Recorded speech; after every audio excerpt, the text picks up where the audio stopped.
మహిళా బిల్లును కాంగ్రెస్ అడ్డుకోవడం మూర్ఖత్వమన్నారు కేంద్ర సహాయ మంత్రి బండి సంజయ్. మహిళా బిల్లు ఫెయిల్ అయితే కాంగ్రెస్ సంబరాలు చేసుకుంటోందని విమర్శించారు.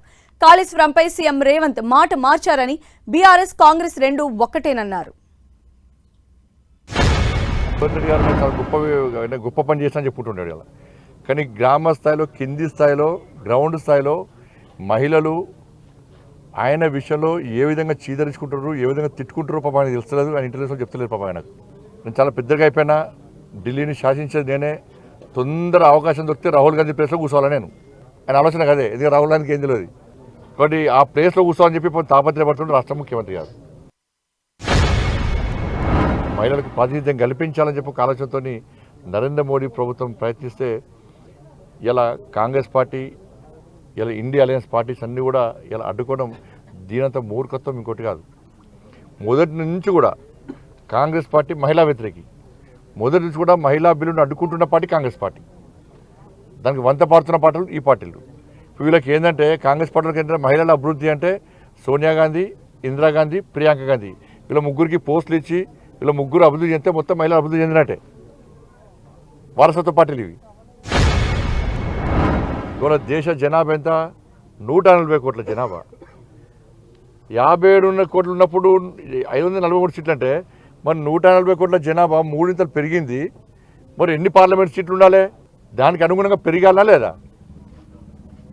ఇలా 17 సీట్లు ఉన్నటువంటి పార్లమెంట్ స్థానాలు ఇలా 26 అవుతున్నాయి. 26 అవుతున్నాయి. వాళ్ళ జనాభా 10 మంది తీసుకుంటే వాళ్ళు ఏమవుతుంది? ఇలా తగ్గుతాయి. ఇంకా 2011, 2026 జనాభా ప్రకారం తీసుకుంటే ఇంకా దక్షిణాదికి అన్యాయం జరుగుతుంది. ఇవన్నీ పక్కబెట్టి ఈ ప్రజల దృష్టి మళ్లించడానికి ఇద్దరు తెచ్చుకుంటారు. ఎవరెవరు? ఇటు రేవంత్ రెడ్డి గారు, ఇటు కేసీఆర్. నువ్వు చావాలంటే నేను చావని అంటున్నాడు. ఇది అబద్ధాల కూర అని చెప్పి రేవంత్ రెడ్డి గారు కేసీఆర్ అంటే ఎదవా దరిద్రుని ఏం చెబుతున్నాడు. వీళ్ళ భాష కదే, వీళ్ళిద్దరి భాష కదే. ఇవాళ మీరిద్దరు కాదు, ఇవాళ మీ సావుల వల్ల ఇవాళ తెలంగాణ ప్రజలు చచ్చిపోతున్నారు. తెలంగాణకి ఏం దరిద్రం, మీరిద్దరే దరిద్రమే తెలంగాణకు. దొంగలు పడ్డారు, కుక్కలు పడినట్టు మొన్న ఎప్పుడో జరిగింది. ఇప్పుడు ముఖ్యమంత్రికి ఇప్పుడు ఈయన పెట్టిన మీటింగ్ ఆయన పోటీ పడతాడు, ఆయన పెట్టిన మీటింగ్ ఈ పోటీ పడతారు. ఇద్దరు తిట్టుకుంటారు, టైం పాస్ చేస్తారు. కానీ 1,00,000 కోట్ల స్కామ్ జరిగింది, ఏటీఎల్గా మారిందని మేము అంటున్నాము. కానీ 9,000 కోట్ల స్కామ్ మాత్రమే జరిగిందని చెప్పి రేవంత్ రెడ్డి ప్రభుత్వం, రేవంత్ రెడ్డి గారు అంటున్నారు. కాబట్టి 1,00,000 కోట్ల మీద విచారణ జరపడా, 9,000 కోట్ల మీద విచారణ జరపడా రాష్ట్ర ముఖ్యమంత్రి స్పష్టం చేయాలి. కాబట్టి ఈ రెండు పార్టీలు ఒకటే. ఈ రెండు పార్టీలు ఒకటే.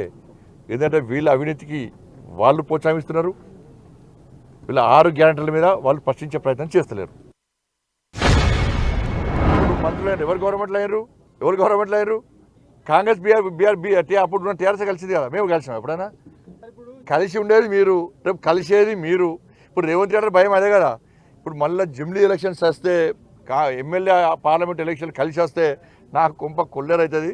మళ్ళీ బీజేపీ వారు వన్ సైడ్ ఎక్కడ గెలుస్తుందని చెప్పి ఒక బాధతోనే ఇలా ముఖ్యమంత్రి డిప్రెషన్ ఉన్నాడు. ఆ టెన్షనే ముఖ్యమంత్రి కుర్చీ కాలవుతుందని చెప్పని. కాబట్టి ఇప్పుడు ఆయన కుర్చీకి కాలవుతుందని చెప్పి భయపడి రాహుల్ గాంధీ కుర్చీకి ఎసరు పెట్టిండు.